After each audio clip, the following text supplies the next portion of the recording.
네, 그야말로 우리는 이상기후의 시대에 살고 있습니다. 하루가 멀다 하고 들려오는 이상기후 소식에 굉장히 놀랄 때도 있고 정말 남의 일 같지 않다라는 생각을 많이 하시고 있으실 것입니다. 2018년에 우리나라를 덮쳤던 폭염은 111년 만에 강력한 폭염을 몰고 와서 무려 한 달이 넘는 기간 동안 우리나라 국민들이 폭염에 힘들어했습니다.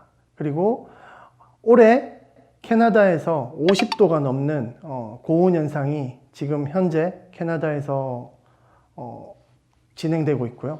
이러한 폭염 현상들 때문에 많은 사람들이 이제 드디어 올 것이 왔구나, 지구온난화가 뭔가 선을 넘었구나 하는 그런 위기감에 빠져 있는 상황입니다. 자, 그러면 우리는 이러한 상황에서 어떤 일을 해야 될까요?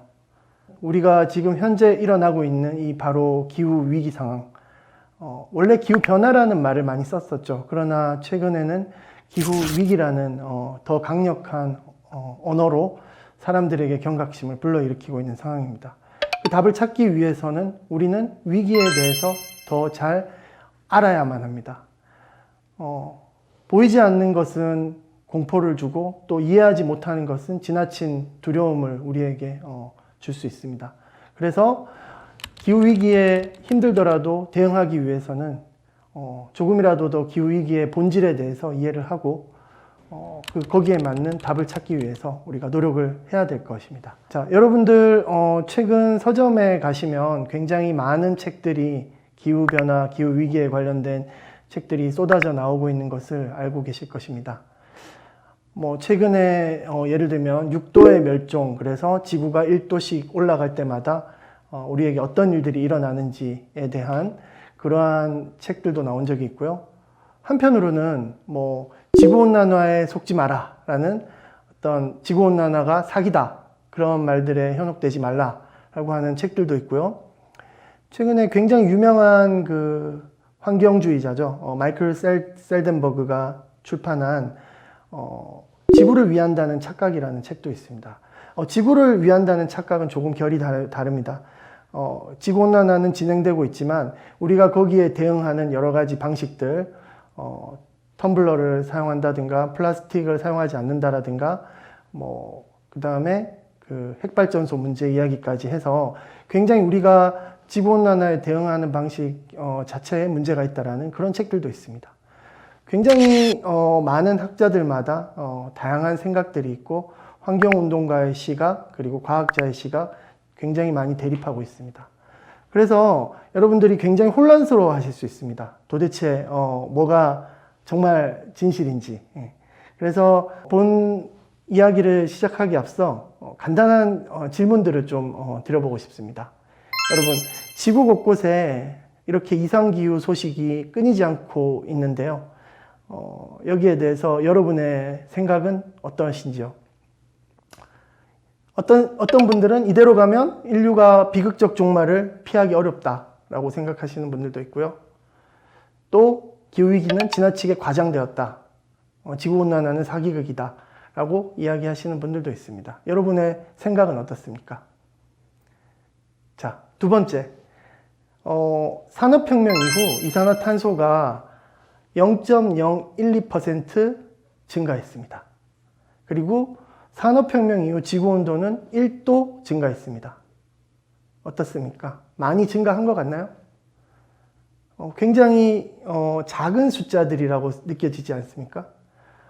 우리 그 아침에 일어나면 10도, 그 다음에 해가 중천에 뜨면은 막 20도, 30도, 여름에는 40도까지 가는 그런 어떤 일교차 속에서 1도라는 건 굉장히 여러분들 작게 느껴질 수 있습니다. 근데 이게 무슨 큰 문제가 될까요? 그죠? 그래서 굉장히 이러한 어떤 지구온난화를 둘러싼 많은 질문들이 일반인들한테 전혀 와닿지 않는 형태로 이렇게 좀 제시되고 있습니다. 자, 다시 돌아가서 첫 번째 질문에 대해서 제가 가진 견해를 말씀드리면요. 이대로 가면 인류는 비극적 종말, 결국 멸망할 것이다 라는 의견과 지구온난화는 사기극이다 라는 부분 주장, 이 두 가지 다 제 생각에는 문제가 있습니다. 먼저 지구온난화는 절대 사기가 아니고요. 과학자들이 인간 활동에 의한 온난화는 이제 돌이킬 수 없는 진실이고 그 범인 바로 우리다라는 것을 입증하고 있습니다. 그렇다고 해서 만약에 지금 이대로 우리가 살아가면 정말 우리가 멸종으로 치달을 수밖에 없는 것일까요? 저는 이것은 조금 지나친 과장이라고 생각합니다. 왜냐하면 과학자들이 지금 2100년 미래 온도를 예측을 했을 때 약 산업혁명 이후로 3도 정도 증가할 거라고 예측하고 있습니다. 그러나 과학자들이 면밀히 검토한 결과 어떤 비극적인 상황은 5도 내지 6도 정도 지구온도가 상승했을 때 일어납니다. 그래서 너무 지나치게 우리가 지구온난화를 과장해서 이야기를 한다면 사람들이 정말 희망을 잃고 아무 일도 안 하고 대처하지 않는다면 더 큰 일이 발생할 수 있겠죠. 그래서 우리가 미래 기후 정보에 대해서도 어떤 팩트를 좀 알고 있어야 됩니다. 또한 이산화탄소가 0.012% 증가했다라는 거가 굉장히 작은 숫자로 보이지만 여러분 기사에서 지구의 이산화탄소 농도가 400ppm을 돌파했다 뭐 그런 얘기 많이 보셨을 겁니다. 그 바로 ppm의 단위가 100만 분의 1을 의미해서요. 산업혁명 이전에 280ppm에서 지금 400ppm 그러면은 두 개를 빼보면 120ppm이 되죠. 120ppm이라는 숫자 자체가 사실은 퍼센테이지로 환산하면 0.012%가 되는 것입니다.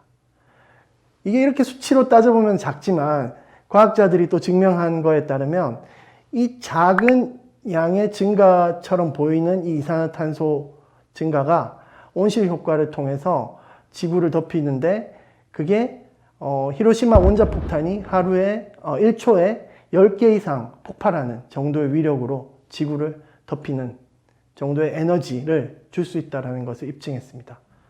자, 어떠신가요? 굉장히 다르게 들리시죠? 그죠?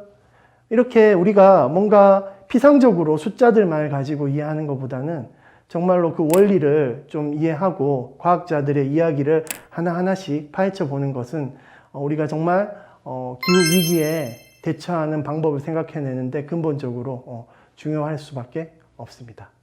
또 지구온도가 1도 올라갔다라는 이야기도 마찬가지입니다. 여러분 그 히로시마 원자폭탄이 1초에 10개 이상 터지는데 왜 1도밖에 올라갔지 않을까? 그건 바로 여러분들 아주 고마운 존재가 있습니다. 우리에게. 그건 바로 바다입니다. 이렇게 많은 에너지가 지구를 덮이더라도 우리 바다는 거대한 물탱크입니다. 그 에너지가 93% 정도는 거의 바다가 바로 그 히로시마 폭탄이 원자폭탄이 터지는 그 에너지를 바다가 다 온몸으로 지금 받아내고 있는 것이죠. 그래서 93%는 바다가 흡수하고 한 5%는 얼음을 녹이는 데 쓰이고 나머지 1, 2% 정도가 겨우 우리 지구 온도를 높이는데 사용될 뿐이기 때문입니다. 자, 또 여러분 어떻습니까? 굉장히 달라지죠, 생각이.